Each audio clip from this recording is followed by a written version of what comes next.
రెండవది ఆత్మపూర్ణుడైనప్పుడు ఆరాధన కూడా మంచిగా జరిగింది. ఈరోజు చాలామంది ఆత్మపూర్ణులు అవ్వడం, దేవుని సన్నిధిలో భాషలతో మాట్లాడడం, పెంతుకొస్తు సంఘానికి అది చాలా ఇంపార్టెంట్. ముఖ్యంగా ఆరాధనలు ఎక్కువ గడపడం, భాషలతో మాట్లాడడం అనేది రావాలా. ఉద్యమం అనేది లేకపోతే కష్టం. ప్రార్థన ద్వారా గొప్ప అద్భుతాలు జరుగుతున్నాయి. రాబోయే దినాల్లో ప్రార్థన ఎక్కువ జరగాల. ఈ ఏప్రిల్ నుంచి మరి ఇంట్లో నీకు తెలియచేయలేదు, నేను ఒక కార్యక్రమం అనుకుంటున్నాను. 1 ఏప్రిల్లో 2nd మండే, లాస్ట్ మండే ఉదయాన్నే 7 నుంచి 9 వరకు ఇక్కడ ఫాస్టింగ్ ప్రేయర్ ఉంటుంది. 2nd మండే, లాస్ట్ మండే అంటే నెలకి 2 రోజులు. అది కేవలం పురుషుల్ని ఉద్దేశించి పెట్టింది. ఆడవాళ్ళు ఎప్పుడూ ఏదో చేస్తున్నారు. వాళ్ళు రాగలిగితే వస్తారు, లేకపోతే రారు. కొంతమంది పాస్టర్స్ కూడా వస్తారు. దాంట్లో కేవలం శ్రీకాకుళం జిల్లా రివైవల్ గురించి, మన చర్చి రివైవల్ గురించి ప్రార్థన చేయడానికి ఎందుకో భారం కలిగింది. ఎందుకంటే 4 ప్రాంతాల్లో ప్రార్థన చేశాం. ఇంకొక 2 ప్రాంతాల్లో వారు వచ్చి అడిగారు డేట్స్ వాళ్ళకి ఇవ్వాలా. ఇంకా అలాగనే ప్రతి 2వ సోమవారం, 4వ సోమవారం, ప్రతి నెల 2వ సోమవారం, 4వ సోమవారం మన చర్చిలోనే ఉంటుంది. వచ్చిన వారు వెళ్ళిపోయే ముందు టిఫిన్ చేసి వెళ్తారు. ఏదో మనకున్నది ఏదో పెడతాం. కొంచెం ఇబ్బందికరంగా ఉన్నా అంటే ప్రార్థన జరిగించాలనే ఉద్దేశంతో. ముఖ్యంగా స్త్రీలు మంచిగా ప్రార్థన చేసుకుంటున్నారు. ఈ 40 రోజులు వాళ్ళు ప్రతిరోజు ప్రార్థన నడిపించుకుంటున్నారు. పురుషులు ఎవరు వెళ్ళడం లేదు. ఇది ఒక రివైవల్ మూమెంట్గా అనుకుంటున్నాను. సంఘానికి ఏదో ఒక అద్భుతం జరుగుతుందని నేను ఆలోచిస్తున్నాను. ఎందుకంటే దేవుడు ఏదో కార్యం చేయబోతున్నాడని. ఎందుకంటే ఇంకా చిన్నపిల్లల్లాగా ఉండకుండా ముఖ్యంగా పురుషులందరికీ మీతోనే మాట్లాడుతున్నాను. వీళ్ళు చేసుకుంటే ఏ పనైనా చేయగలం. వీళ్ళు చూసుకొని వస్తామనే మాట దేవునికి ఎప్పుడు వాడకూడదు. వీళ్ళు చేసుకొని వస్తామనే మాట. పెళ్ళికి పిలిచినప్పుడు, ఇంకేదైనా దేనికి పిలిచినప్పుడు వీళ్ళు చూసుకొని వస్తాంలేండి అని అంటాం. కానీ దేవుని కార్యానికి ఏం చేయాలా? వీళ్ళు చేసుకొని వస్తాం. ఎందుకంటే అది ఆశీర్వాదకరమైన కార్యం, అది దీవెనకరమైన కార్యం. కనుక ఆ విషయాన్ని ఆలోచించాలి. నాకు అనిపిస్తుంది అన్నమాట. ఇప్పుడు మీరు చూశారు కదా, గ్రౌండ్లో చిన్న ఏంటది స్లాబ్లా ఏంటంటారు దానికి, రోడ్లు అడదేస్తున్నారు. ఇవన్నీ మేము ఊహించలేదు. కన్నపాస్ట్ గారికి తన ఫ్రెండ్ ఒక ఫోన్ చేసి, నువ్వేమైనా సగం పెట్టుకుంటే నేను సగం పెట్టుకొని మీకు చేస్తానని. చర్చి కొరకు ఎవరో చేస్తామని అనడం లేదు. చర్చి కొరకు అంటే వాళ్ళ ఉద్దేశం ఏంటంటే చర్చి మీది కనుక మీరు చేసుకోవాలి.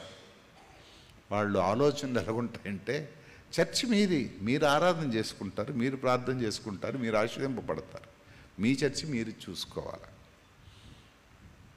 ఏదైనా పేద పిల్లల కొరకు ఏదో చేస్తామని. కనుక దాని గురించి మేము కూడా చాలా ఇప్పుడు చిన్న కష్టపడి చేయవలసి వస్తుంది. ఎందుకంటే ఒకవేళ వదిలేస్తే వాళ్ళు ఇవ్వవలసింది కూడా, వాళ్ళు చేయవలసింది కూడా చేయరేమో అని ఉద్దేశంతో అది చేస్తున్నాం. దానికి సహకరించిన వారు సహకరిస్తున్నారు. అంటే ఇవన్నీ ఆలోచిస్తుంటే దేవుడు ఏదో మన సంఘం పట్ల, మన ప్రజల పట్ల ఏదో ఒక అద్భుతం చేయడానికి మరి ఆయన దృష్టిలో ఉంది. సరే, 11:30 అయిపోయింది. కనుక ఆలోచన ఎలా ఉంటుందంటే నేను తయారైంది చెప్పేలా అనిపిస్తుంది నాకు. మరి మీకు ఎలా ఉంటుందంటే ఇంటికి వేగంగా వెళ్ళిపోవాలనిపిస్తుంది, ఆకలేస్తుంది. మరి చెప్పకపోతే నాకు తృప్తి ఉండదు. మీకు ఉంటుందో లేదో తెలియదు. మీకు ఎంతసేపు వాక్యం వినగలరు అసలు యాక్చువల్గా? మీ మనస్సును మగమాటానికి మీ ఎంతైనా పర్లేదండి అని అంటారు కొంతమంది. ఎంతైనా పర్వాలేదంటే అంటారు. కానీ ఇంచుమించుగా ఎంతసేపు వాక్యం వినగలరు? కుమారు చెప్పాడంటే కొంచెం కరెక్టే, మొగమాటం లేకుండా చెప్తాడు. రాజు కూడా గంట, నువ్వు చెప్పావా గంట. ఆడవాళ్ళు ఎవరు చెప్పరేటి? ఓకే, వాక్యంలోకి వెళ్ళిపోదాం. చిన్న ప్రార్థన చేసుకుందాం. ప్రభువా, వాక్యాన్ని వినడానికి మేము సిద్ధపడుతున్నాం కనుక మాతో నువ్వు మాట్లాడండి. వాక్యం ద్వారా కూడా నువ్వు మమ్మల్ని, మాకు కావలసిన ఆహారాన్ని పెట్టండి. మేము బలపరచబడి స్థిరపరచబడి వెళ్ళాలి. క్రీస్తు పరివేడుకుంటున్నాను తండ్రి, ఆమేన్. మీ అందరికీ తెలిసిందే, ఈ మధ్యన కొన్ని విషయాలు, ఇప్పుడు హెస్కేలు, ఇర్మియా, ప్రకటన గ్రంథం, ఇలాంటివి లోతైన విషయాలు, ప్రవచనాత్మకమైన సందేశాలు, అవి మన సంఘంలో ఒక 30%కి అర్థం అవుతాయి. ఇంచుమించుకు 70%కి కష్టం అవుతాయి. కనుక చచ్చికి అర్థమయ్యేటట్లు బోధించడం, అంటే మెజారిటీ పీపుల్ కావాల్సిన విషయాల్ని నేను బోధిస్తుంటాను. ఇటు అటు కొంచెం వెళ్తుంటాను. నేను ఈరోజు మీ అందరూ చాలాసార్లు విన్న ఉపదేశం ఒకటి చెప్తాను. 2వ రాజుల గ్రంథం 5వ అధ్యాయం అన్నప్పుడు మీకు తెలిసిపోద్ది ఏంటో అది. 2వ రాజుల గ్రంథం 5వ అధ్యాయం. కనుక దీంట్లో ఒక రాజు, ఇద్దరు రాజులు ఉంటారు. ఒక హోమ్ మినిస్టర్ ఉంటాడు, ఒక సైన్యాధికారి ఉంటాడు. దీంట్లో హీరోయిన్ ఎవరంటే ఒక చిన్న పిల్ల. దీంట్లో హీరోయిన్ ఎవరు? చిన్నది. మొత్తం స్టోరీ అంతటికి కీలకమైన ఈవిడి. కానీ ఈవిడ కనబడకుండా ఆపేస్తారు. 1-2 సార్లే కనబడుతుంది. విలన్లు ఎవరంటే పాస్టర్ గారిలో విలన్ ఎవడు? పాస్టర్. సాధారణంగా పాస్ట్ హీరో అవ్వాలా, విలన్ పాస్టర్. క్లోజింగ్ పాస్టర్ గారితో క్లోజ్ అయిపోద్ది. దీంట్లో ఈ స్టోరీలో ఉండే పరిస్థితి ఏంటంటే, ఒక కష్టం వచ్చింది, ఆ కష్టం నుంచి విడుదల పొందాడు. విడుదల పొందడానికి మధ్యన జరిగే పరిస్థితి. ఎలీషా ఎవరంటే ఒక కఠినుడైన ఒక సేవకుని యొక్క శిష్యుడు. సాధారణంగా బైబిల్ ట్రైనింగ్ అయినప్పుడు, లేకపోతే సేవకు వచ్చినప్పుడు, టీచర్ ట్రైనింగ్ అయినప్పుడు సాధారణ గురువు గారి మీద ఆధారపడే ఉంటుంది. ఏం మెజర్? మీకు చెప్పే గురువుని బట్టే ఉంటుంది. పొలిటీషియన్స్కి వాళ్ళు గురువు మీద ఆధారపడి ఉంటుంది. వంట వండినోడికి వాళ్ళ వంట మాస్టర్ చెప్పినట్టుగా వండుతాడు. ఈ మిషన్ కుట్టినోడికి వాళ్ళ గురువు చెప్పినట్టుగా ఉంటుంది. పాస్టర్ గారికి వాళ్ళ గురువు చెప్పినట్టుగా వింటాడు. కానీ ఎలీషా గారు గురువు గారు ఎవరంటే ఏలియా. చాలా ఖచ్చితమైన మనిషి. ఆయనే ఒకరోజు ఎలీషాని పిలిచి, నువ్వు సేవకి రావాలయ్యా, దేవుడు నిన్ను అభిషేకించమన్నాడు. దేవుడే చెప్పాడు దాన్ని, అభిషేకించు. ఆయన నువ్వు చనిపోయిన తర్వాత, నువ్వు వెళ్ళిపోయిన తర్వాత, నువ్వు మీదకు వచ్చిన తర్వాత ఈ సేవ కొనసాగించాలి కనుక అభిషేకించు అన్నాడు. ఇందాక మా డాలీ చెప్పింది కదా. నా తర్వాత ఈ సేవను కొనసాగించడానికి కన్నపాస్టర్ గారు ఒప్పుకుంటాడో లేదో అని నేను చాలా కాలం, తనకు 23 సంవత్సరాలు వచ్చినంత వరకు కొంచెం వెనక ముందు ఆడు సేవకు రాని అన్నాడు. ఏంటి ఈయన సేవకు రాకపోతే ఎలాగా అని అనేది. కానీ మా అమ్మగారి ఉద్దేశం ఏంటంటే, మాది అహరోను ఫ్యామిలీ కావాలని. అంటే నేను సేవకుడిని అవ్వాలా, నా కొడుకు సేవకుడు అవ్వాలా, ఆయన కొడుకు కూడా సేవకుడిని అవ్వాలా. ఒకవేళ ఆడికి కొడుకు పుడితే ఆయన కూడా సేవకుడిని అవ్వాలి. అది మా అమ్మగారి ఉద్దేశం. కనుక ఆ ఆలోచన నాకుండేది. తన భావాలు వేరు. సేవ అంటే కష్టం, మేము పడే కొంచెం ఇబ్బందులు అవి చూసేవారు కనుక. కానీ దేవుడు తను పట్టుకున్నాడు, మరి సేవకు సమర్పించుకున్నాడు. చాలామంది అనుకుంటారు, ఏంటి సేవకి తెల్లకి షర్ట్ వేసుకోవడం, ప్యాంట్ వేసుకోవడం సులువు అయిపోద్దని. సేవకున్నంత కష్టం ఇంకొక దానికి ఉండదు. చాలామందికి తెలియదు అది. ఇంటికి వచ్చేస్తే ఒక 200 రూపాయల నోటు 500 రూపాయల నోటు ఇచ్చేస్తాం, ఆగి బతికేస్తారు పాస్టర్ గారు అనుకుంటారు. చాలామందికి ఉండే దురాలోచనది. అటువంటి గురువుగారి దగ్గర ఈయన శిష్యరకం పొందాడు. ఆయనకంటే టెంపర్ ఎక్కువ. ఎవరికి? ఎలీషాకి. పెద్ద పాస్టర్ గారి కంటే చిన్న పాస్టర్ గారికి మాకు ఇంట్లోనే గొడవ. నేను మా వాడు చెప్తుంటాను, నాన్న కొంచెం స్పీడ్ ఎక్కువ వద్దురా అని అంటే, డాడీ దేవునిలో కరెక్ట్గా లేకపోతే ఉంటారు, లేకపోతే వెళ్ళిపోతారు. చాలా ఖచ్చితంగా చెప్తాడు. ఆ కొత్తపేటలు తనకు లొంగారు.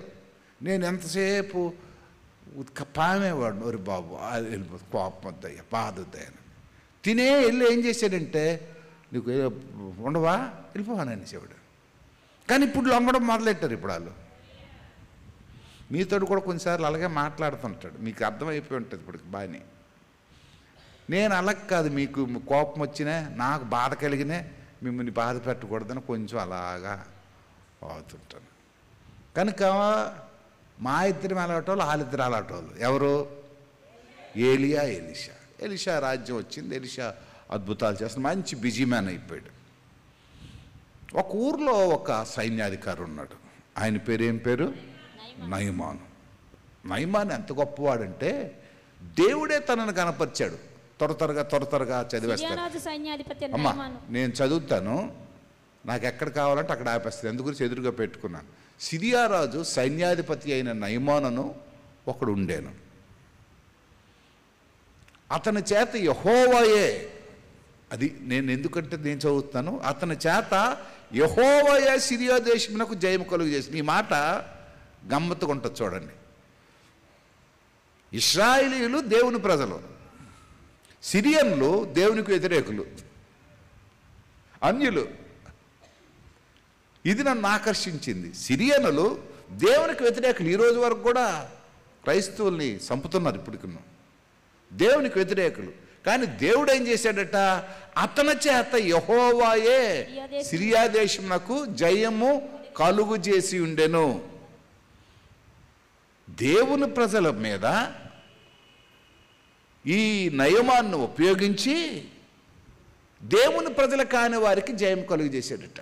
చాలాసార్లు మనకి సమస్యల్లో, కష్టాల్లో మనము ఎలాగనుకుంటాం, ప్రభా నీ బిడ్డను కదా, ప్రభా ప్రార్థనకు వస్తున్నాం కదా, ప్రభా మేము భక్తి చేస్తున్నాం కదా, మేము భక్తులం కదా, ఏంటి అని అనుకుంటాం. కొన్నిసార్లు దేవుడు కూడా మనని అలవ చేస్తాడు. మన మీదకి అన్యుల్నే పంపిస్తాడట. ఎవరిని పంపిస్తాడు? ఇది అన్యాయం కాదు కదండి. మీరు అడుగుతారు, అయ్యగారు ఇది ఎంత అన్యాయం, దేవుడు ఇలాగ చేస్తే ఎలాగండి అని అంటే, మనం యోబు కంటే ఎక్కువ భక్తిపరులం కాదు. యోబు మీదకి ఎవరు పంపించాడు? ఏకంగా పెద్ద గురువు గారినే పంపించాడు, సాతాను గారినే పంపించాడు. అక్కడ చూస్తే దేశమునకు జయం కలుగు చేసి ఉండెను గనుక అతడు తన యజమానుని దృష్టికి గనుడై, అంటే దేవుని ప్రజలను చంపినందుకు, దేవుని ప్రజల్ని హింసించినందుకు, దేవుని ప్రజలకి మోసం చేసినందుకు, దేవుని ప్రజల మీద జయం పొందినందుకు తన యజమాని అంటే రాజుగారి దృష్టిలో గనుడై దయ పొందినవాడైను. అది నా పాయింట్. అంటే దేవునికి ఇష్టడైపోయాడు, అటువైపు రాజుగారికి కూడా ఇష్టడైపోయాడు. అంటే is a big politician, is a big spiritual man.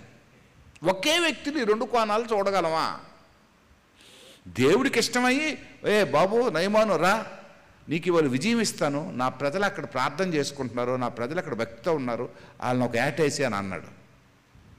యువత రాజుగారు పిలిచాడు, నయమాను వెరీ గుడ్ అయ్యా, మంచి బాగా జయం పొందావు అని ఇటువైపు వీళ్ళని పొగిడాడు. అతడు మహాపరాక్రమశాల ఉండెను, కానీ అతడు ఇక్కడికి వచ్చినప్పుడు ఆగిపోయాడు. బలవంతుడు, దేవుని అభిమానం పొందినవాడు, రాజుగారి అభిమానం పొందినవాడు, దేశానికి మేలు చేస్తున్నాడు, దేశం తన్ని జిందాబాద్ జిందాబాద్ అంటున్నాడు. తెల్లవారులేస్తే వస్త్రాలు వేసుకుంటున్నాడు, రాజవస్త్రాలే, మరి సైన్యాధిపతి వస్త్రాలు వేసుకుంటున్నాడు, తలపాగు చుట్టుకుంటున్నాడు, కిరీటం పెట్టుకుంటున్నాడు, హోమ్ మినిస్ట్రీనా జెడ్ కేటగిరీ, మరి బందోబస్తు ఉంది, అంతా ఉంది. కానీ ఇంటికి వచ్చినప్పటికి వీడి బతుకు బాగులే. షర్ట్ తిప్పినప్పటికి భార్య అసహించుకుంటుంది, పని మనిషి అసహించుకుంటుంది, ఇంట్లో ఉన్నవారందరూ కూడా. ఎందుకంటే ఈయనకి ఉందే కుష్టి రోగం. ఎన్ని సెంట్లు కొట్టినా ఈ వాసన పోవడం లేదు. రోజుకు ఒక డ్రెస్ వేయవలసి వస్తుంది. ఆ డ్రెస్ అంతా రక్తపు మరకలు అయిపోతున్నాయి, ముక్కలు ఊడిపోతుంది శరీరం. ఊర్లో మొనగాడే, ఊర్లో అందరికీ ఈయనంటే గౌరవే, రాజుగారికి ఈయనంటే గౌరవే. కానీ ఇంట్లో ఉన్న భార్యకి తెలిసి ఈయన వీక్నెస్, ఇంట్లో ఉన్న పనివారికి తెలిసి ఈయన వీక్నెస్. బయటికి కనబడినంత శుభ్రత లోన లేదు. ఇన్నర్ మ్యాన్, అవుటర్ మ్యాన్, ఈ రెండిటి గురించి ఇక్కడ చెప్పొచ్చు. ఈరోజు మనం బయటికి కనబడినంతగా ఆత్మశుద్ధి మనకి లేదు. వేషధారణ భక్తి, వేషధారణ జీవితం, మాటలు ఒకలాగా ఆడుతాం, పనులు ఒకలాగా చేస్తాం. ఏమండి? మాటలు ఒకలాగా ఆడతాం, పనులు ఒకలాగా చేస్తాం. వేషభాషలు ఒకలాగా ఉంటాయి, కార్యాలు ఒకలాగా ఉంటాయి. వీడిలాగే అచ్చు. తల మీద టోపీ పెట్టుకొని గుర్రం ఎక్కితే అబ్బో ఇటువంటి సైన్యాధికారి మనకి ఉన్నాడు గొప్ప అని అంటున్నారు. కానీ ఇంటికి వెళ్ళిన తర్వాత తలపాక తీసి మనుషుల దగ్గరికి వెళ్తే, భార్య దగ్గరికి వెళ్తే, భార్య ప్లేట్తో అక్కడ అన్నం పెడుతుంది. అప్పటికి కుష్ఠరోగం అంటు జబ్బు. కుష్ఠరోగులు ఎక్కడ ఉండాలా? కుష్ఠరోగులు ఊర్లో ఉండడానికి వీలు లేదు, ఊరు బయట ఉండాలా.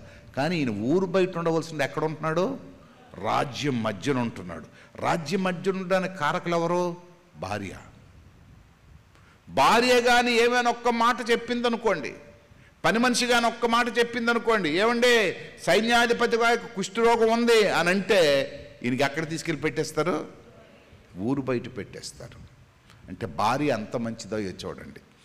భర్తకున్న లోపాలు సమాజానికి చెప్పలే. భర్తను సహించింది. మొక్కలు ఊడిపోతుంటే దాన్ని పామింది, కడిగింది, శుద్ధీకరించింది. అలాంటి భార్యలు ఉంటారా? అలాంటి భర్తలు ఉంటారా ఈరోజు? రక్తం కారుతుంటే అటువంటి వారు ఉంటారా? సమాజం బయట ఉండవలసిన వారిని ఇంట్లో పెట్టుకుంది, బెడ్రూమ్లో ఉంది, ఆయనతో కలిసి జీవిస్తుంది, ఆయనతో కలిసి తింటుంది. ఎంత చెప్పాలనుకున్న ఫ్యామిలీ ప్రేయర్ మీటింగ్లు ఇది చెప్పొచ్చు వీనికి. ఆమె యొక్క త్యాగ స్వభావం, ఆ పని మనిషి యొక్క త్యాగ స్వభావమే ఈయనకి ఇంట్లో ఉంచింది. ఊరు బయట ఉండవలసిన వాడు బయటికి బట్టలు వేసుకొని వెళ్తున్నాడు. అందరూ ఒక్క కోటు వేసుకుంటూ 2 కోట్లు వేసుకొని వెళ్తున్నాడు. కానీ అతడు కుష్ఠరోగి అనగానే మార్చేయాలి. మీరు ఇటువైపు కాన్సన్ట్రేషన్ ఉంటే మార్చేయాలి. సిరియనులు గుంపులుగా బయలుదేరి ఇశ్రాయేలు దేశం మీదకి పోయి ఉండిరి. వారచ్చటి నుండి ఒక చిన్నదాన్ని చెరగొని తేగా అది నయమాను భార్యకు పరిచర్య చేయిచుండెను. అంటే సిరియా దేశం వీళ్ళకి బానిసత్వంకి వచ్చింది, ఓడిపోయారు కదా సిరియన్లు. ఇశ్రాయేల్ను వాడగొట్టేశారు కనుక ఆ చిన్న మనిషి ఒక పని పిల్లని బానిసగా ఈ దేశానికి తెచ్చేశారు. అంటే ఆ దేశంలో ఉండే ఆడపిల్లలందరినీ తెచ్చుకొని ఆవిడింట్లో పనికి, ఈవిడింట్లో పనికి, ఈడింట్లో పనికి పెట్టేశారు. అది ప్లస్ పాయింట్ అయింది దీనికి. అది ప్లస్ పాయింట్ అయింది. దేవునికి స్తుతి కలుగును గాక. ఆవిడికి బానిసగా తెచ్చాడు కానీ ఆవిడ కుటుంబ యజమానుడినే మార్చేసింది. పేరుకు బానిసే కానీ కుటుంబానికి నెంబర్ 1 మనిషి అయిపోయింది ఆవిడ. అది షుమ్రోనులోనున్న ప్రవక్త దగ్గర నా ఏలినవాడు ఉండవలనని నేనెంతో కోరుచున్నాను. రోజు బట్టలు ఉతుకుతుండేటప్పుడు చూసింది. ఆ మరకలు చూసి, ఆ రక్తపు మరకలు చూసి బహుశా యజమానురాలకు అడుగుంటుంది. బానిసలు ఎలాగ మాట్లాడతారు? అమ్మా అయ్యగారికి దెబ్బ తగిలిందేటో యుద్ధంలోన, రక్తపు మరకలు అయిపోయాయి. ఒకరోజు ఏదో చెప్పుంటుంది అబద్ధం, దెబ్బ తగిలి ఉంటుంది అని. 2వ రోజు, 3వ రోజు, నెల రోజులు అయిన తర్వాత అమ్మ రోజు దెబ్బలు తగులుతున్నాయంటే ఆ పిల్లను పట్టుకుని ఏడ్చింది. ఎవరికి చెప్పొద్దే, నువ్వు కానీ నోరిప్పావా మన అయ్యగారు ఊరు బయటికి వెళ్ళిపోవాలా. మన అయ్యగారితో మనం మాట్లాడడానికి వీలు లేదు. మన అయ్యగారు మనం పెట్టిన ఆహారం తినలేడు. మన అయ్యగారికి మనకి సంబంధ బాంధవ్యాలు ఉండవు. ఎందుకంటే ఊరు బయట వెలివేయబడిన గుంపులోకి వెళ్ళిపోవాలి ఆయన. ఏంటమ్మా అంటే అప్పుడు అంటుంది, ఆయనకి కుష్టు వ్యాధి ఉందే. సాధారణంగా ఇంట్లో ఉన్న రహస్యాలు ఎవరి ద్వారా బయటికి వెళ్తాయి తెలుసా? ఎవరి ద్వారా వెళ్తాయి? పనివారి ద్వారానే వెళ్తాయి. వాళ్ళకి ఇష్టం ఉంటే మంచి చెప్తారు, వాళ్ళకి కష్టమైతే చెడు చెప్తారు. రూపాయి ఇస్తే రూపాయి మాట, 10 రూపాయలు ఇస్తే 10 రూపాయల మాట. మనకి ఎలాగ తెలిసిపోతున్నారా అనుకుంటాం మనం. అందుగురించే పెద్దలు అంటారు గోడలకి చెవులు ఉన్నాయని అంటారు. గోడలకి చెవులు అంటే అవి అర్థం. చాలాసార్లు మనం పిల్లి పాలు తాగుతూ ఏదో అంటారు కదా, పిల్లి కళ్ళు మూసు కనుక మనం మాట్లాడుతున్నవి ఏవి బయటికి తెలియవు అనుకుంటాం. ఊరంతా పొక్కుపోయిన తర్వాత మనకు తెలుస్తుంది మన బతుకేంటో, మన బతుకేంటో తెలుస్తుంది. అందుగురించి మంచి పనులే చేయాలి కానీ చెడు పనులు చేయకూడదు. మంచి మాటలు ఆడాలి కానీ చెడు మాటలు ఎప్పుడు ఆడకూడదు. మంచి ప్రవర్తనే ప్రవర్తించాలి కానీ చెడు ప్రవర్తన ఎప్పుడు ప్రవర్తించకూడదు. దేవుని పిల్లలమైన మనం చెయ్యకూడనివి చేసి ప్రజల మధ్యకి వెళ్ళిపోయి చెత్త చేయకూడదు. ఇక్కడ ఆ భార్యకి, ఆ నయమాను భార్యకి ఒక సలహా ఇస్తుంది. అయ్యా అమ్మ, ఆ ఓడిపోయే ఇశ్రాయేలీయులు ఉన్నారే, అక్కడ ఒక ప్రవక్త ఉన్నాడమ్మా. నేను ఆయన గురించి విన్నాను. ఆయన దగ్గరికి వెళ్ళిన వాళ్ళందరూ బాగుపడతారు. ఆయన దగ్గరికి వెళ్ళిన వాళ్ళందరూ ప్రార్థన చేసుకుంటారు. ఆయన దగ్గరికి వెళ్ళిన వాళ్ళందరూ, ఆ గుడికి వెళ్ళిన వాళ్ళందరూ, ఆ పాస్టర్ గారితో ప్రార్థన చేసుకున్న వాళ్ళందరూ అక్కడికి వెళ్ళి మంచి జరిగిన చూశాను కానీ ఎప్పుడు చెడ్డ జరుగుతాయి అని చెప్పింది. మీరు ఎప్పుడైనా గుడికి రమ్మని ఎవరికైనా చెప్పారా? మా గుడికి వస్తే మీకు ఇబ్బంది తొలగిపోద్ది, సమస్యలు పోతాయి, గుడికి వచ్చి ఒక్కసారి చూడకూడదు అని ఎవరికైనా చెప్పారంటారా? చెప్పారా? చెప్పిన వాళ్ళు అబద్ధం లేకుండా చేతులెత్తి దేవునికి స్తోత్రం చెల్లించండి. చెప్పనోళ్ళు కాదు, చెప్పినోళ్ళు. ఇలాంటప్పుడే మనస్సాక్షి అనేది గుర్తుంచుకోవాలి. నువ్వు చేతులెత్తి దేవునికి స్తోత్రం చెల్లించలేదంటే నీ దేవుడిని నువ్వు 10 మందిలో ఒప్పుకోవడం లేదన్నమాట. నీ దేవుడిని నువ్వు 10 మందిలో గణపరచడం లేదు. నీ దేవుడిని నువ్వు 10 మందిలో నా దేవుడు గొప్పతనం, నా దేవుడు మంచితనం, నా దేవుడు ప్రేమ, నా దేవుడు ఔదార్యం, నా దేవుడికి ఉండే స్వస్థతా గుణం చెప్పలేకపోతున్నావు నువ్వు. ఈ వారంలో కొంతమందిని దర్శించాను. అదే మొన్న చెప్పాను కదా, అది దేవుని కృపచేత ఆ సమస్య తేలింది. అక్కడికి వెళ్ళాను నేను. అక్కడికి డొంకూరు వెళ్ళాను. పాస్టర్స్ కొంతమంది వెళ్ళి ఆ సంఘస్థులందరినీ కూర్చుని పెట్టి కొద్దిసేపు వాక్యం చెప్పి వారికి ధైర్యపరిచి వచ్చాను. అప్పుడు ఆ సంఘ పెద్దని, ఎక్కడి నుంచి వచ్చింది మీకు ధైర్యం?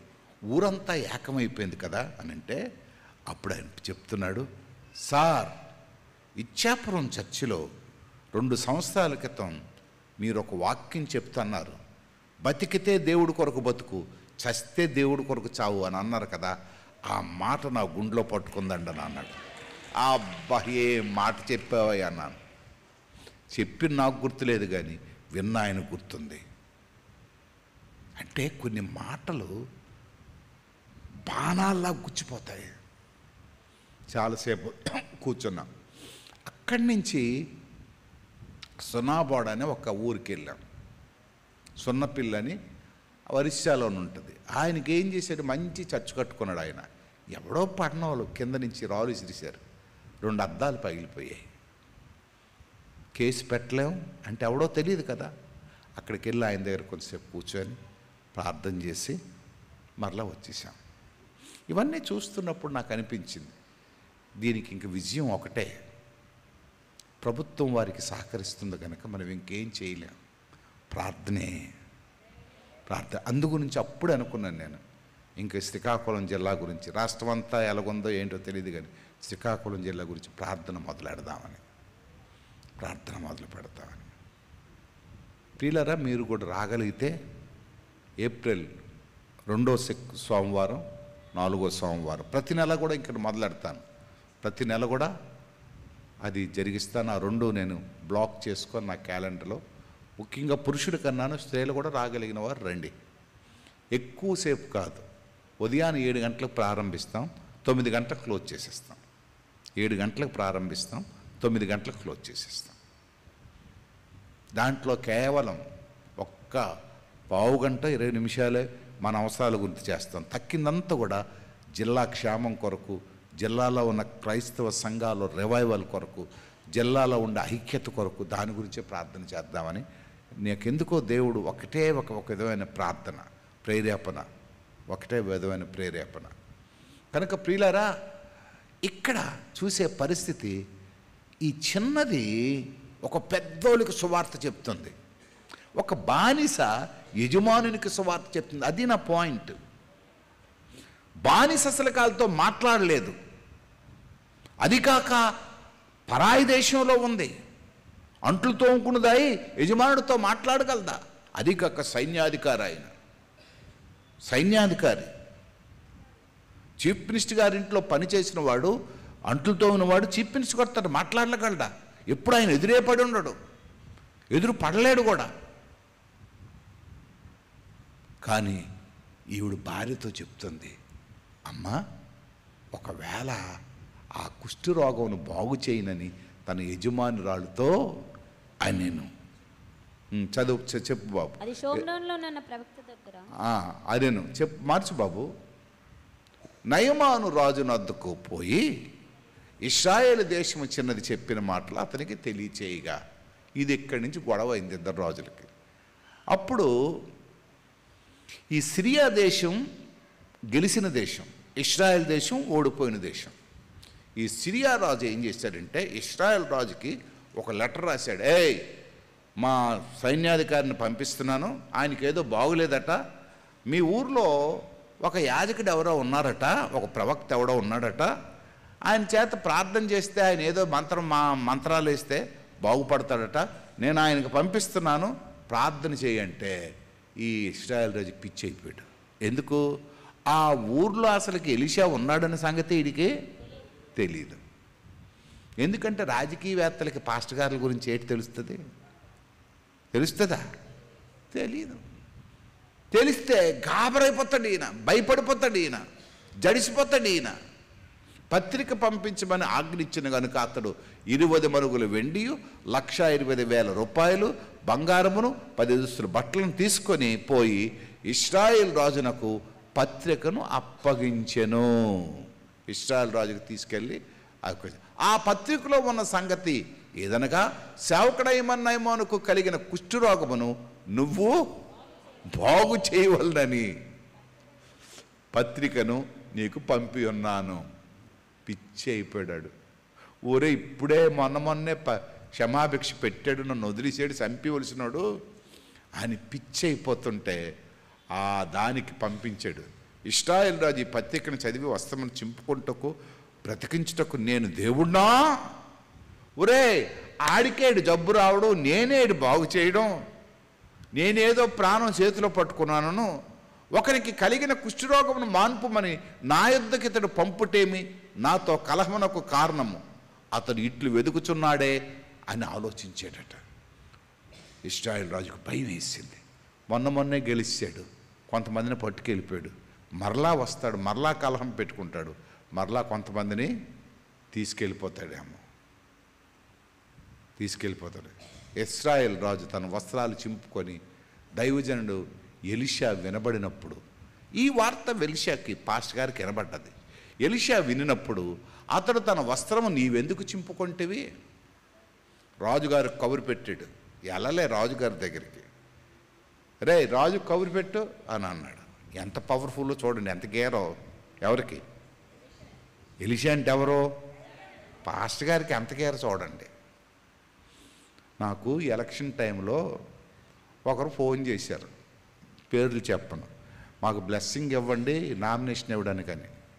అప్పుడు నేనన్నాను, అక్కడికి నేను రాను, మీరు ఇక్కడికి వస్తే బ్లెస్సింగ్ ఇస్తాను అన్నాను. అక్కడికి నేను రానండి, అక్కడ పొలిటికల్గా అంతా అడావిడ గట్ట ఉంటుంది, మీరు ఇక్కడికి వస్తే బ్లెస్సింగ్ ఇస్తానన్నాను. ఓయ్ బాబు, ఇక్కడికి వాళ్ళు ఏకంగా 1500 మంది ఎంతమంది వచ్చారు. మా వార్డెన్కి చెప్పాను, ఓరి బాబు వాళ్ళందరూ మనకి వస్తే లేనిపోని గొడవ గేట్ వేసి ఎవరెవరికో ఆ ఎంపీకో ఎమ్మెల్యేకో ఎవరికో రమ్మను ప్రార్థన చేసి పంపించేదని. వచ్చిన తర్వాత బైబిల్ చదివించి ప్రార్థన చేసి వాళ్ళని ఆశీర్వదించి పంపించాం. పాస్ట్కి కూడా కొంచెం గేర్ ఉండాలా లేదా? అంటే అవసరాన్ని బట్టి అదే ఒక రోగి దగ్గరికి, మన చర్చిలో ఉన్న రోగి దగ్గరికి ఖచ్చితంగా మనం వెళ్ళాలి. ప్రాణాపాయంలో ఉన్న వాడి దగ్గరికి వెళ్ళాలి. అధికారికో లేకపోతే ఇంకెవరి దగ్గరికి వెళ్ళవసరం లేదు. మన సురేష్ కూడా పొలిటీషియనే. ఆయన దగ్గరికి ఎప్పుడైనా వెళ్ళాలి. ఎందుకు? ఈజ్ అవర్ మెంబర్, మన చర్చి మెంబర్ ఆయన. కానీ ఖచ్చితంగా మనం వెళ్ళాలి. ఇక్కడ ఏం చేశాడంటే ఈ ఇజ్రాయెల్ రాజుకు కబురు నువ్వెందుకయ్యా పిచ్చి అయిపోతున్నావు, చంపుతావు ఎందుకు, పంపించమను.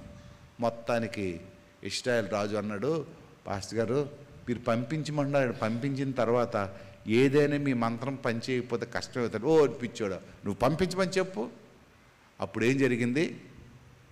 టక్కా మారుస్తుండాలయ్యా.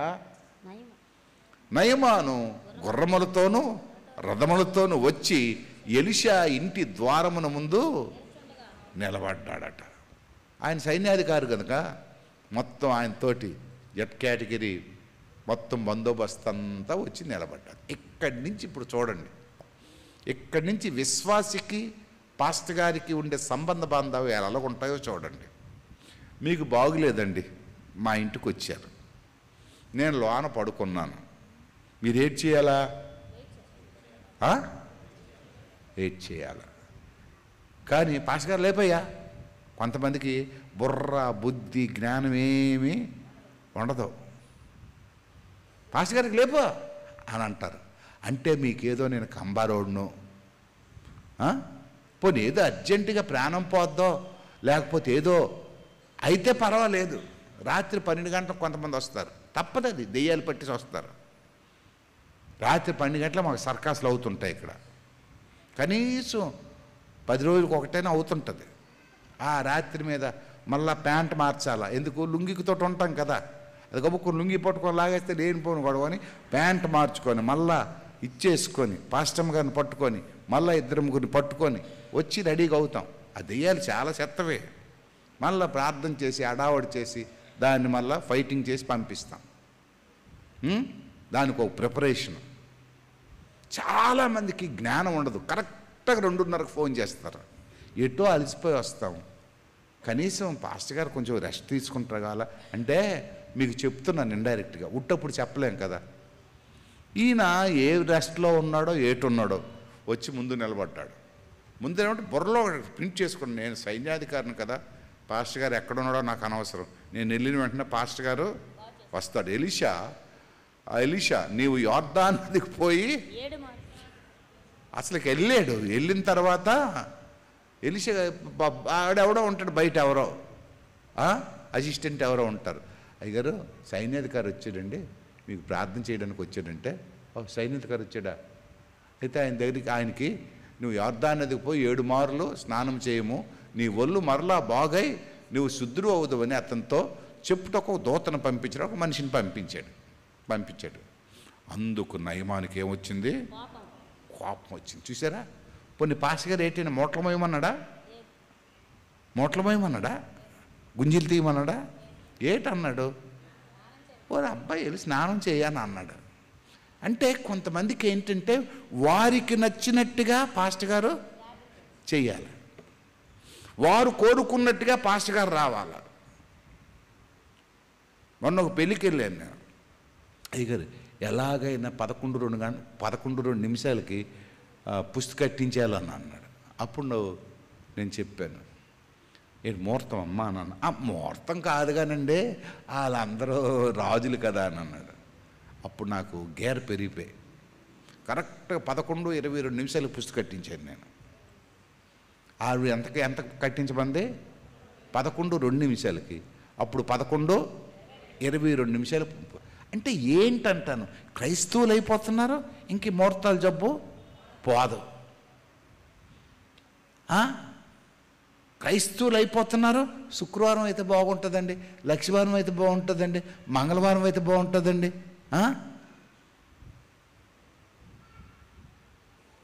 ఏంటంటాను నేను, ఏంటంటాను, ఇవేమైనా ధర్మమా? దేవుడు వాటినే అన్నాడు అపశకునాలని. శకునాన్ని చూడకూడదని అన్నాడు. ఇవి ముహూర్తాలండి. అమావాస్య, పొన్నమి, ఇవన్నీ దేవుని పిల్లలమైన మనం చూడకూడదు. మనకి క్యాస్ట్ ఇండూస్ చాలా మంది ఉన్నారు. మీకు నేను దయచేసి చెప్తున్నాను, అమావాస్యలు అది చేయకూడదండు. ఏంటి మీ మోకాలు? అమావాస్యకి 24 గంటలే, మరుసటి రోజుకి 24 గంటలు. దానికి ఏం ఉండదు, దానికి ఏం వేరే పద్ధతి ఉండదు. ఒకవేళ మీకు అలా బుర్రలో ఉన్న నాకుతో చెప్పొద్దు. శుక్రవారం మీకు అమావాస్య చేసుకోవాలని ఉందనుకోండి, ఆ మంగళవారం బుధవారం చెప్పండి, అయ్యారు వాళ్ళ అమావాస్య కదండి అని అన్నారా, నాకు గేర్ పెరిగిపోద్ది. అవి చెప్పకూడదండి, అవి తప్పు. అవి తప్పు. ఇశ్రాయేలీయులకి చెప్పిన కండిషన్స్ అవి, కండిషన్స్. ఆడదా వెళ్ళకుండా మగోడు వెళ్ళకూడదు కదండి ఇంట్లో నుంచి అని అంటారు. ఆడదా వెళ్ళకుండా మగోడు వెళ్ళడం ఏంటి? ఆడికి బాత్రూమ్కి వెళ్ళాలనిపించింది, ఆడు వెళ్ళాడు ముందు. ఈడికి యూరిన్ కొలితే ఈడు వెళ్తాడు ముందు.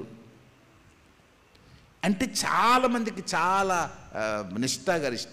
మొన్న ఎవరో వచ్చి మాకు అంటున్నాడు, మీ బాబు ఎక్కడ ఉంటాడు మీద. అలా కాదు అయ్యగారు, మీరు మీద ఉండాలా వాళ్ళు కింద ఉండాలా అన్నాడు. ఏం బాబు అని అన్నాను నేను. ఏమంటే మీరు పెద్దవాళ్ళు కదండి అన్నాడు. ఎవడు చెప్పాడు అన్నాను. ఎక్కడుందో చెప్పాను అన్నాను నేను. పెద్దోళ్ళు కిందే ఉండాలండి, మాకు రాను రాను ముడుకులు నొప్పి అయిపోతాయి, మీద ఉంటే ముడుకులు పోతాయి, ముడుకులు పోతాయి, అప్పుడు మీద కింద లేదు అంటే ఏంటంటాను నేను. ఈయన ఏంటంటే ఒక ఒక నిర్ణయం చేసుకొని వచ్చాడు ఇక్కడికి. ఏం నిర్ణయం చేసుకొని వచ్చాడు చూడండి అక్కడ. అందుకు నయమాను కోపం తెచ్చుకొని తిరిగిపోయి ఇట్లే అతడు నా యొద్దకు వచ్చి, అంటే ఈయన థింకింగ్ ఏంటి, పాస్టర్ గారు ఈయన వద్దకు వచ్చి నిలిచి కూర్చోవడం కూడా కాదు. పాస్టర్ గారు ఈయన కూర్చుంటే ఈయన వద్దకు వచ్చి నిలిచి తన దేవుడైన యెహోవా నామమును బట్టి ముట్టి తన చెయ్యి రోగము మీద ఉన్న స్థలము మీద ఆడించి కుష్ఠరోగమును మాన్పున. అంటే ఈయన విశ్వాసం ఏంటంటే రోగం పోవాలని విశ్వాసం కాదు. పాస్టర్ గారు వచ్చి నిలిచి చెయ్యి తీసి ఆ రోగం ఎక్కడుందో దాన్ని ముట్టి ఆడించి. ఈరోజు చాలామందికి దేవుడి మీద నమ్మకం లేదు. ఎవరి మీద నమ్మకం ఉంది? పాస్టర్ గారి మీద నమ్మకం, కొబ్బరి నూనె మీద నమ్మకం. టీలరా బైబిల్ అంత క్లియర్గా చెప్తున్నా ఇంకా నమ్మరండి. కొంతమంది నమ్మరు. ఎంత క్లియర్గా చెప్తున్నాడు చూడండి. ఒక నయమాను, హీజ్ ఎ ఎడ్యుకేటెడ్ మ్యాన్, ఒక రాజ్యానికి పెద్ద ఉద్యోగి. ఆయనకుండే ఆలోచన ఎంత చెడ్డది చూడండి. పాస్టర్ గారు ఈయన దగ్గరికి రావాలట, బహుశా అక్కడ ఉండాలన్నట్టు. ఆడి సంగతి చూద్దాంరా, ఆ పాస్టర్ గారి సంగతి తర్వాత అని ఉంటాడు. ఇటో మీకు కోపం వచ్చినప్పుడు మీరు కూడా అంటుంటారు, మనం ఇచ్చిన చేతంతో బతుకుతుంటే ఏటండి ఈయనకి, ఎక్కడ చర్చిలు లేవేటి. చాలా తెలివి తక్కువ మాటలు, చాలా తెలివి తక్కువ మాటలు అవి, జ్ఞానం లేని మాటలు. ఒక దగ్గర పుట్టి, ఒక దగ్గర బాప్తిస్మ తీసుకొని, ఒక దగ్గర 20 సంవత్సరాలు 15 సంవత్సరాలు దేవుని వాక్యాన్ని విని చిన్న కోపాన్ని కలిగేసి నీకు పాట ఇవ్వలేదనో మాట ఇవ్వలేదనో లేకపోతే ఇదంటే. ఒక ఆవిడికి సాక్ష్యం చెప్తే అన్నాను, అమ్మా అక్కడ వాళ్ళు తిట్టుకోవడం, మేము తిట్లన్నీ ఇక్కడ తిడుతుంది, ఆవిడ లకారాలు తిట్టాడు ఇక్కడని. అలా చెప్పొద్దామని అంటే ఆవిడ గుడే మానేసింది.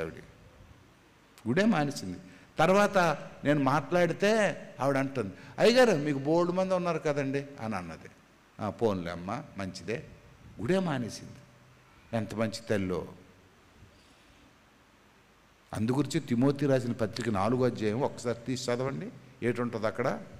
వారి కొరకు బోధకులను ఏం చేశారటాలో ఏర్పరచుకున్నారట. తిమోతి రాసిన పత్రిక 4వ అధ్యాయం 4వ అధ్యాయంలో పౌలు గారు తిమోతి సేవకు వెళ్ళినప్పుడు చెప్తాడు. 2వ తిమోతి 4వ అధ్యాయం 3వ వచనం. ఎందుకనగా జనులు హితబోధన సహింపక, జనులు హితబోధ అంటే మంచి బోధన సహింపక, దురద చెవులు గలవారై తమ స్వకీయ దురాశలకు అనుకూలమైన బోధకులను తమ కొరకు పోగు చేసుకొని సత్యమునకు చెవినీయక కల్పనా కథల వైపునకు తిరుగు. నేనేం చెప్తున్నానండి ఇప్పుడు? ఇది వాక్యం చెప్తున్నా, సొంత మాటలు చెప్తున్నానా? మీకే చెప్తున్నాను. ఇది సత్యమునకు చెవినీయక కల్పనా కథల తమ స్వలాభమునకు, చదువు మళ్ళా, కల్పనా కథల వైపునకు మీద మాట సత్యమునకు చెవినీయక. ఎందుకనగా నేను చదువుతాను, మీద చెప్పు బాబు. ఎందుకనగా జనులు హితబోధను సహింపక. ఏం చెవులటండి? దొరద చెవులైతే అదేటి ఏటంటారు? అదే ఇయర్బడ్స్ పెట్టుకొని శుభ్రం క్లీన్ చేసుకోవాలా? దొరద చెవులు గలవారై తమ స్వకీయ దురాశలకు అనుకూలమైన బోధలు. అంటే పాస్టర్ గారు వచ్చి వీళ్ళకంటే ముందు ఆయన ప్రెసిడెంట్ చెప్తారు. అయ్యగారు ఆయనకి అయ్యగారు చెప్పరు, వీళ్ళు ఆయనకి ఏం చెప్తారు? అయ్యగారు. ఇప్పుడు వీళ్ళందరికీ నేను ధర్మారావు అయ్యగారు బాగున్నారా అని అనాలి. నేను ఇప్పుడు ధర్మారావు మాస్టర్ గారు అనాలి, కానీ నేను ధర్మారావు నాకు అయ్యగారు అవుతారా? అయ్యగారు అంటే ఏంటి? తండ్రి గారు అని అర్థం. తండ్రి గారు అని అర్థం. నాకు ఆత్మీయ కొడుకు ఆయన. నేను ఆయనకి అయ్యగారా, ఆయనకి నాకు అయ్యగారా? ఆయన వైస్ ప్రెసిడెంటే, వైస్ చైర్మన్ దేనికి? మున్సిపాలిటీకి. కానీ నాకు ఆయన ఆత్మీయ కొడుకు. ఆత్మీయ కొడుకు. ఆయన నాకు అయ్యగారు అనాలి, కానీ అయ్యగారు బాగున్నారా? ముందు చాలామంది పాస్టర్లు చేసే పొరపాట్లు అవి. దేవుడు వారికి ఇచ్చే అధికారాన్ని వినియోగించుకోకుంటున్నారు. కానీ అలాంటి వాళ్ళు మీకు ఇష్టపడతారు. ఎంత మంచోడు తెలుసండి ఆ పాస్టర్ గారు, ఎంత మంచోడు తెలుసా? మనకు అయ్యగారు అని పిలుస్తారు, అమ్మగారు అని పిలుస్తారు. అప్పుడప్పుడు బీరకాయలు బెండకాయలు ఏదైనా దొరికితే మన ఇంటికి తెస్తాడు. మీ ఇంటికి తెస్తే మంచోడా? మీరు ఆయనకి ఇవ్వాలా, ఆయన మీకు ఇవ్వాలా? ఆశీర్వాదం ఎలాగొస్తుంది? పాస్టర్ గారికి మీరు ఎట్టాలా, మీకు ఆయన ఎట్టాలా? మంచోడు అట. మళ్ళా మంచోడు. మా పాస్టర్ గారు ఎంత మంచోడు అంటే వెళ్తూ అయ్యగారు కరెంటు బిల్లు కట్టారట, కట్టేస్తాడట. కరెంటు బిల్లు కట్టడానికి ఉన్నాడా మీ పాస్టర్ గారు? కరెంటు బిల్లు గ్యాస్ తెచ్చి గ్యాస్ తెచ్చేస్తాడా? దురద చెవులండి, దురద చెవులు. సత్యమునకు చెవినీయక, వాక్యానికి అంటే నువ్వు ఆయన ఇన్సల్ట్ చేస్తున్నావు, నువ్వు ఆయన గౌరవించడం లేదు, నువ్వు ఆయన రెస్పెక్ట్ చేయడం లేదు. ఆయన రెస్పెక్ట్ చేయకపోతే ఎవరిని రెస్పెక్ట్ చేయనట్టుగా? ఆయన దేవుని పనివాడండి. జాయింట్ కలెక్టర్ని రెస్పెక్ట్ చేయకపోతే కలెక్టర్ని అవమానించినట్టుగా. అచ్చెన్నాయుడు గారిని రెస్పెక్ట్ చేయకపోతే చీఫ్ మినిస్టర్ని అగౌరవపరిచినట్టుగా. ప్రభుత్వం రిప్రజెంటేటివ్ ఆయన. నీకు నచ్చినా నచ్చకపోయినా, నీకు ఇష్టమన్నా ఇష్టకపోయినా గౌరవించాల. నేను ఎందుకే మాటలు చెప్తున్నాను తెలుసా? ఎందుకంత అనాలోచనగా ఉంటారు? కరెంటు బిల్లు కట్టడానికి, గ్యాస్ వెలిగించడానికి, ఇదే గ్యాస్ పొయ్యి పెట్టి వెలిగించడానికి పాస్టర్ గారికి బిల్లు, పాలు పెట్టి మొట్టమొదటి పాలు ఆయనకి. ఇక్కడ జరిగేది ఏంటంటే ఈయన ఒక నిర్ణయం, ఈయన ఒక మ్యాప్ వేసుకొని వచ్చాడు. ఏంటంట మ్యాపు? ఆయన వచ్చి నా ఎదురుగా నిలిచి ఆయన చేతులు ఆ గాయం మీద పెట్టి ఆడించి పోగొడతాడట. అది అలాంటోడు స్వస్థ వస్తుందా? అలాంటోడు మేలు పొందుతాడా? దేవుని స్వస్థతకి విశ్వాసానికి విధేయతతోడు ఉండాలి. దేవుడు చెప్పినట్టుగా మనం వినాలి, కానీ మనకు నచ్చినట్టుగా దేవుడు వినడం, మనకు నచ్చినట్టుగా దేవుడు చేయడు. జాగ్రత్తగా వినండి. వాక్యానికి వ్యతిరేకంగా మనం ఎప్పుడు వెళ్ళకూడదు. మన జీవితాల్లో ఫెయిల్యూర్స్ ఎందుకు వస్తున్నాయంటే వాక్యం వింటున్నాము కానీ వాక్యానుసారంగా జీవించడం లేదు. అలవాటు అయిపోయింది మనకి. వాక్యం వింటున్నాము, వాక్యంలో ఉండే ఆ చివరి మాటని మానేస్తున్నాం. వింటున్నా దానికి విధేయత చూపించడం లేదు. నిజానికి పోనీ ఏమైనా చేయమన్నాడు ఆయన? కానుకడిగాడా? కానుకడిగాడు ఏమైనా అడగలేదే. కొబ్బరి నూనె తెమ్మన్నాడా? తెమ్మనలేదే. అయ్యా నీకు బాగు చేస్తే నాకు ఇక్కడ ఒక పర్ణశాల కట్టించమన్నాడా? కట్టించమనలేదే. పోనీ ఏదైనా పోనీ అడిగాడా? అయ్యా నువ్వు బాగవుతావు, నువ్వు సైన్యాధికారివి, ఇక్కడ మాకు ఒక చర్చి కట్టించు అని అన్నాడా? అనలేదే.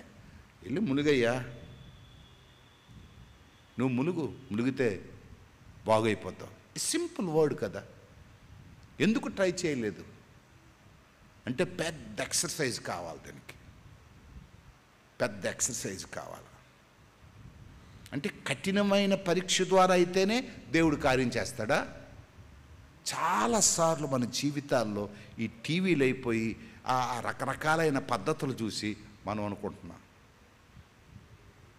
మొన్న ఒక ఊరు వెళ్తే ఆ ఊర్లోన ఒక పాస్టర్ గారట, మీరు టీవీలో కూడా వచ్చింది అది, మొత్తం బుర్ర మీద నుంచి బూడిద పోసుకుంటాడట. మొత్తం అంతున్న బూడిద పోసుకొని అలా కూర్చొని ప్రార్థన చేస్తారట. ఎందుకంటే శ్రమదళాల్లో బూడిదలో కూర్చొని ప్రార్థన చేస్తే అదొకటి ఆయనకి. మొత్తం 40 రోజులు బూడిద మొత్తం పోసుకొని ప్రార్థన చేస్తారట. ఆయనకి అదొకటి. ఆయన చూడడానికి వేల మంది వెళ్ళిపోతున్నారట. ఆ బూడిద కొంచెం తెచ్చుకుంటారట. మళ్ళా ఆ బూడిద కొంచెం సీసాలు వేసుకొని తెచ్చుకుంటారట. టీవీలో వస్తుందట ప్రోగ్రాం. తాడేపల్లిగూడెం దగ్గర ఎక్కడో. నేను ఎందుకు ఈ మాటలు చెప్తున్నాను తెలుసా? వాక్యంలో లేనిది నేను చెప్పిన వినకూడదు. మీరు వాక్యంలో లేనిది మీ పాస్టర్ గారు చెప్పినా సరే వినకూడదు. It is a personal experience. మీ పాస్టర్ గారు చెప్పినా వినకూడదు, కన్న పాస్టర్ గారు చెప్పినా వినకూడదు, రాజు పాస్టర్ గారు చెప్పినా వినకూడదు. అయ్యా మరి మనం ఆ చర్చికి వెళ్తున్నాం కానీ ఈ పేద పాస్టర్ కదండి, కరెంటు బిల్లు గ్యాస్ తెచ్చేస్తాడు, ఈయనకి మనం దశంభాగం ఇచ్చిందండి. ఎవరు చెప్పాడు మీకు? ఆయనకి దశంభాగం ఇస్తావా? ఎవరు చెప్పారు మీకు? ఎక్కడుంది బైబిల్లో? నువ్వు ఏ మందిరానికి వెళుతున్నావో, ఎక్కడ ఆహారం తింటున్నావో అక్కడ దశంభాగం ఇవ్వాలా. అక్కడ దశంభాగం ఇవ్వాలా. దశంభాగం నీ సొంత సొమ్ము కాదు. అది ఎవరి సొమ్ము? అది దేవుని సొమ్ము. తెలుసు, మళ్ళా తెలుసు మనకి. పేదలకు పంచడానికి దశంభాగం కాదు. ఇదిగో నేను దశంభాగం తెచ్చాను ఇవాళ. పేదలకు పంచడానికి దశంభాగం కాదు. నేను కూడా లెక్క రాసి దశంభాగం ఇస్తాను. నేను కూడా లెక్క రాసి దశంభాగం ఇస్తాను. నేను దీవించబడాలంటే, ఆశీర్వదింపబడాలంటే నీకు 10 రూపాయలు ఇస్తే రూపాయి ఇయ్యు, 100 రూపాయలు ఇస్తే 10 రూపాయలు ఇయ్యు. నువ్వు ఎక్కువ ఇచ్చే అవసరం లేదు. ఒకవేళ పేద పాస్టర్ గారు ఉన్నాడు అనుకో, ఆయనకి ఇవ్వాలనుకో, దశంభాగం తర్వాతే నువ్వు ఇవ్వాలి. ఈయన ఎంత పనికిమానోడంటే ఈ సైన్యాధికారి అలిగి చెలిపాడు. అందుకు నయమాను కోపం తెచ్చుకొని తిరిగిపోయి ఇట్లా, నేను అతడు నా యొద్దకు వచ్చి నిలిచి తన దేవుడైన యెహోవా నామమున, మళ్ళీ తన దేవుడు బాగుపడ్డానికి వచ్చినాడు. మళ్ళీ ఇప్పుడు ఏమంటున్నాడు? మన దేవుడు అనడం లేదు, తన దేవుడు, తన దేవుడైన యెహోవా నామమును బట్టి తన చెయ్యి రోగము మీద ఉన్న స్థలం మీద ఆడించి ఈయన కుష్ఠరోగం మీద ఆయన చెయ్యి వేయాలట. ఇలా ఆవిడే ఇది ఎంతకాలం? 1 రోజు 2 రోజులు 3 రోజులు చేస్తారు. ఆడవాళ్ళకైనా కోపం వస్తుంది కదా, మీ అందరికీ తెలుసు. అది చిరాకు మీద అలా ఎక్కువ కాలం అయితే ఏంటండి అరుపులు అని అనిదా? మీరు అంటుంటారు అప్పుడప్పుడు. మీరు అనలేదని చెప్పినా సరే నమ్ముతారు ఎటవలు.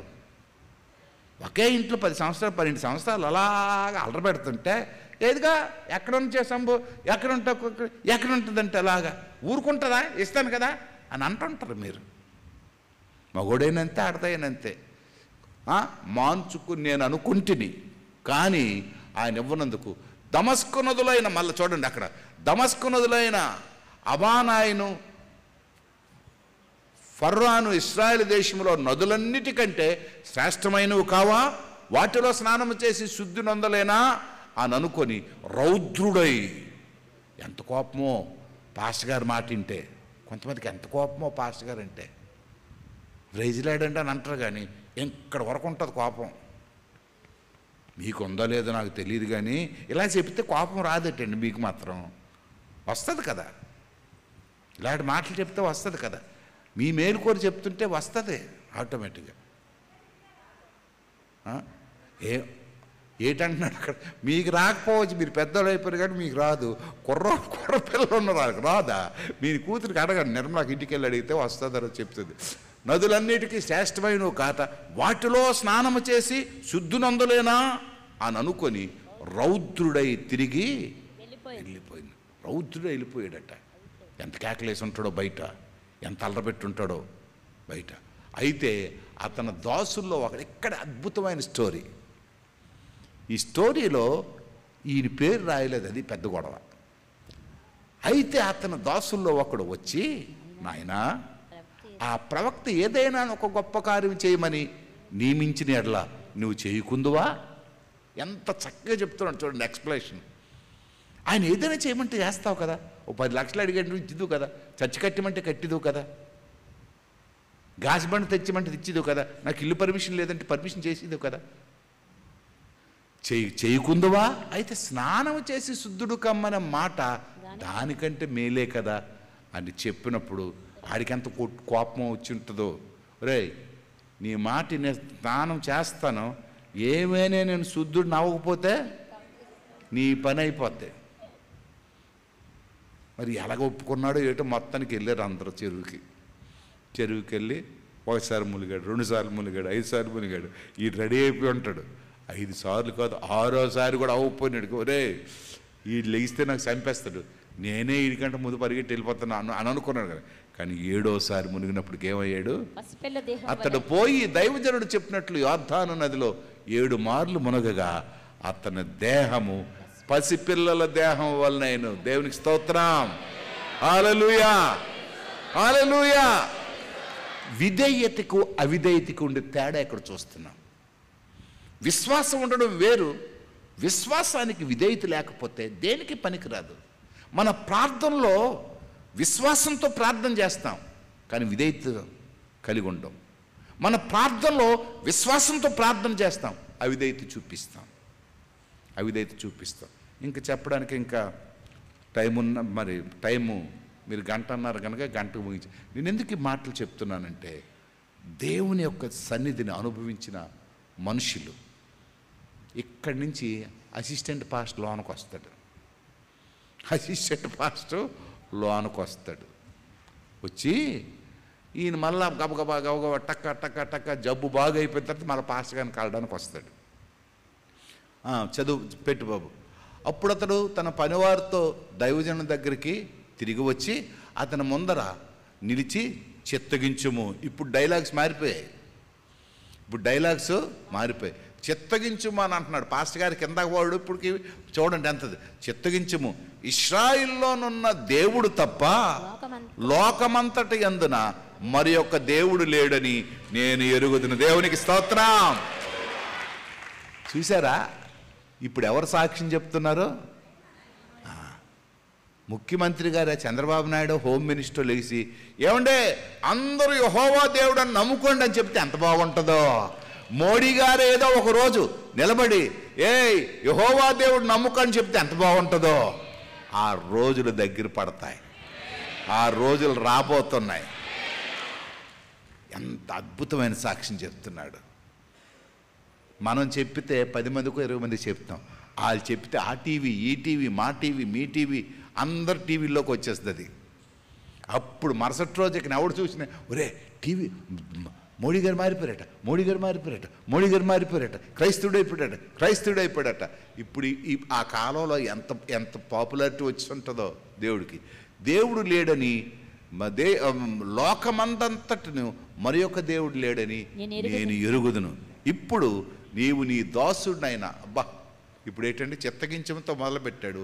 నీవు నీ దాసుడైన, ఇప్పుడు ఇందాక సైన్యాధికారి ఆ రాడేటి, నా మీద చెయ్యేటి, నిలబడ్డేటి అంటున్నాడు. ఇప్పుడేమంటున్నాడు? నీ దాసుడినైనా. ఇది క్రైస్తవ భాష. పాస్టర్ గారికి విశ్వాసులకు ఉండవలసిన భాష ఇది.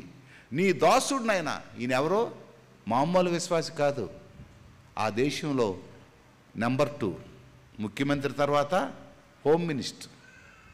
నీ దాసుడినైనా నా యొద్ద బహుమానం తీసుకోవాల్సిందిగా అతడితో చెప్పగా ఎలీషా, యవన సన్నిధిని నేను నిలవబడి ఉన్నానో, ఇశ్రాయేలు దేవుడైన ఆ యెహోవా జీవముతోడు నేనేమీ తీసుకోనని చెప్పాను.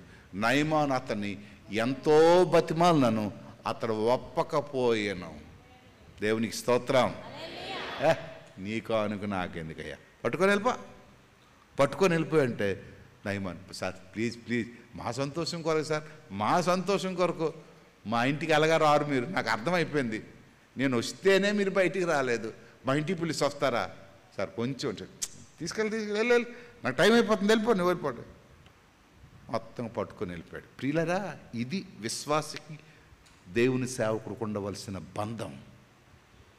విశ్వాసికి ఇక్కడ అద్భుతమైన నేను ఒక మెసేజ్ తయారు చేశాను దీనికి. అంటే విశ్వాసికి దేవుని సేవకునికి ఉండవలసిన ఆధ్యాత్మిక బంధం. దీనికి కొన్ని రిఫరెన్స్లు పెట్టి చేశాను. అది నాకే అనిపించింది. అంటే దేవుడు దేవుని సేవకునికి ఎంత ఘనత ఇచ్చాడో, విశ్వాసికి దేవుని సేవకుడికి ఉండే బాంధవ్యం ఏంటో, గొప్పతనం ఏంటో, ఎందుకు దేవుని సేవకుని హెచ్చించాడు, కష్టాల గుండా ఎందుకు పురికొల్పాడు. అది అయిపోయిన తర్వాత ఇదంతా చూస్తున్నాడు ఎవరో, గేహాజీ. చూసి ఆయన వెళ్ళిపోయిన తర్వాత పరుగుని వెళ్ళిపోయాడు. ఎక్కడికి వెళ్ళిపోయి తీసుకున్నాడు. అది చెప్పడానికి నాకు ఇబ్బంది. గురువు గారిని వదిలేసి డబ్బైన కథలు పరిగెట్టడం మొదలుపెట్టాడు. ఒక నీతి నియమం లేదు, ఒక పద్ధతి లేదు, క్రమం లేదు. ఈయనకేం కావాలా? డబ్బే. ఆ డబ్బు కూడా ఒక క్రమంగా సంపాదించే పద్ధతి కాదు. అంటే గురువు గారికి వదిలేసి పారిపోవడానికి చూశాడు. గురువు గారు కాదన్నది తీసుకోవడానికి చూశాడు. ఎలాగుండాలా? అసలుకి గేహజీ స్థితికి రావడానికి కారకుడెవడు? ఎలీషా గారు. గేహజీ అసలుకి ఆ స్థానంలో ఉండడానికి కారకుడెవరు? ఎలీషా గారు. గేహజీ అసలుకి ఆ క్యాంపస్లో ఉండడానికి కారకుడెవరు? ఎలీషా గారు. ఇవన్నీ మర్చిపోయాడు. డబ్బును చూసినప్పటికీ, అబ్బో ఈ డబ్బు ఉండిపోతే బాగున్నే నాకు, ఎలీషా గారు చచ్చిపోయిన తర్వాత నేను ఎలా బతకగలను అని మొత్తాన్ని చేశాడు. చివరికి కథ విషాదంగా మిగిలిపోయింది. ఆయనకు వచ్చిన జబ్బంతా కూడా ఎవరికి వచ్చింది? గేహజీకి వచ్చింది. కనుక ప్రియులారా, నేను ఎందుకు ఈ మాటలు చెప్తున్నానంటే, దేవుని పిల్లలమైన మనం చిన్న విషయంలో తప్పు చేస్తున్నాం. మనకి చాలా అవసరతలు ఉంటాయి, చాలా కోరికలు ఉంటాయి. దీని గురించి ప్రార్థన చేస్తుంటాం, కానీ విధేయత చూపించాం. విధేయత లేని విశ్వాసం నెరవేరదు. నువ్వు ఎన్ని గంటలు ప్రార్థన చేయి, ఎన్ని రోజులు ప్రార్థన చేయి, విధేయత లేని విశ్వాసానికి ఆన్సర్ రాదు. విధేయత చూడని విశ్వాసం, ప్రార్థన చేయడం ఒక పక్కన, దానికి వ్యతిరేకంగా మాట్లాడడం ఒక ప్రక్కన, ప్రార్థన చేయడం ఒక ప్రక్కన, దాన్ని అపోజిషన్గా మన నోటిలో ఉండే మాట, అవుతుందో లేదో, జరుగుతుందో లేదో, దానికి వ్యతిరేకంగా ఒక మాట. కనుక ప్రియులారా, అలా కాకుండా ఈరోజు శక్తివంతుడైన దేవుడు, అటువంటి గొప్ప దేవుడు మనకున్నాడు. ఆ దేవుడు నీ ప్రార్థన విని నీ సమస్యలన్నీ పరిష్కరించగలడు. నీ యొక్క నొప్పులన్నీ తీయగలడు. నీ సమస్యలకు డాక్టర్లు తీర్చలేనిది, రాజులు తీర్చలేనిది, డబ్బు చేయలేనిది ఒక్క దైవజనుడు చేశాడు. దేవునికి స్తోత్రం. ఎన్నో పనులు, తన ఇన్ఫ్లుయెన్స్ను ఉపయోగించుంటాడు. మొత్తం లోకంలో ఉన్న డాక్టర్లందరిని ఉపయోగించుంటాడు. ఎన్నో రాజ్యాలకు వెళ్ళి ప్రయత్నాలు చేసి ఉంటాడు. కానీ చివరికి ఒక దైవజనుడు ద్వారా గొప్ప స్వస్థత పొందాడు. ఈ ఉదయకాల సమయంలో ప్రార్థన చేసుకుందాం. ప్రభువా, నీవే మా ఆధారం, నీవే మా గొప్పవాడు. మా సమస్యలు, తీరని సమస్యలు ఇదిగో ప్రభా, మాకింకా మేము ఎన్నో దినాలు బట్టి ప్రార్థన చేస్తున్నాం, ఎంతో కాలం బట్టి ప్రార్థన చేస్తున్నాం. వాటిని తీర్చిన ఆయన, వాటిలో ప్రభా నా దయగల తండ్రి నీ కృపను కృమ్మరించు ప్రభా. వాటిలో నుంచి మాకు విడుదలని అనుగ్రహించు ప్రభా అని ప్రార్థన చేయండి. ఇదిగో ప్రభా, మేము విశ్వాసంతో ప్రార్థన చేస్తున్నా కానీ విధేయత చూపించలేకపోతున్నాం. నీ కృప మాకు దయచేయండి ప్రభా. నీ కృపలో మాకు సంపూర్ణమైన శక్తిని దయచేయండి. ఇదిగో ప్రభుని దయగల తండ్రి, ఇదిగో ప్రభా, నయమానులాగా ఇదిగో ప్రభు నీ సేవకునికి వ్యతిరేకంగా మాట్లాడకుండా, నీ సేవకుడు ఇదిగో చెప్పింది వినడానికి, నీ సేవకుడు చెప్పింది చేయడానికి, నీ సేవకుడు వెళ్ళమన్న చోటకి, నీ సేవకుడు చేయమన్నది మేము చేయడానికి సహాయం దయచేయండి. నువ్వు శక్తివంతుడు ప్రభా. నీ మాట గొప్పది. వాక్యం ఏం చెప్తుందో, వాక్యం ద్వారా ఏది వింటున్నామో, వాక్యం ఏమి చేయమంటుందో అది చేయడానికి నీకు సహాయం దయచేయండి. నీ కృపా సమృద్ధిని మాకు తోడుగా ఉంచండి ప్రభా. నాయనా మేము చేయలేనివి అనేకమైన ఉన్నాయి ప్రభా.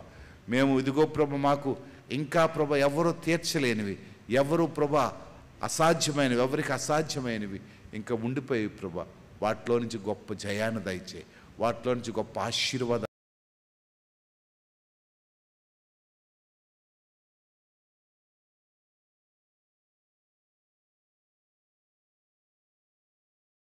గలవు తండ్రి. నీకు వందనాలు. నయమానుని కాపాడిన దేవా, నయమానుని రక్షించిన దేవా, ఈ ఉదయకాల సమయంలో ఇగో నైలు నదిలో ఉన్న మేము, ఇదిగో నీ మందిరంలో ఉన్న మేము, ఇదిగో ప్రభా మా మధ్యకు ఆ జలమును పంపించు ప్రభా, మా మధ్యకు ప్రభా ఆ నీటి వనరులను పంపించు ప్రభా. ఈ నిమిషంలోనే మాకు నీ కృపను కమ్మరించి ప్రభా, ఆ కృమ్మరించి మమ్మల్ని స్వస్థపరచండి, బలపరచండి, భద్రపరచండి. క్రీస్తు పేరట వేడుకొనుచున్నాము తండ్రి.